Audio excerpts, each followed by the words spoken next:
Atëherë Donika, 24 janari, dita ndërkombëtare e arsimit.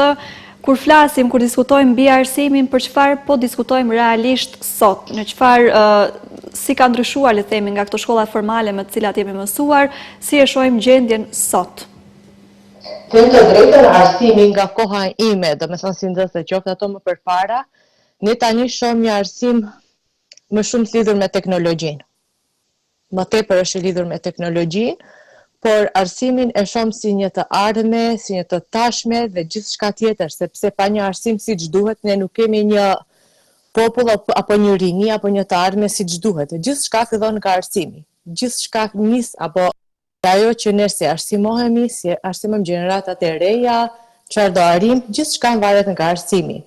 Dhe them të drejtën, dita botërore e arsimit, ne sot do shohim dhe nga vendet e tjera, si do kremtohet, çfarë do të bëhet, dhe themi të drejtën, kemi një këto maqeni veriut, nuk janë kushtet për një arsim siç e kemi të lidhur sot shumë me teknologjinë.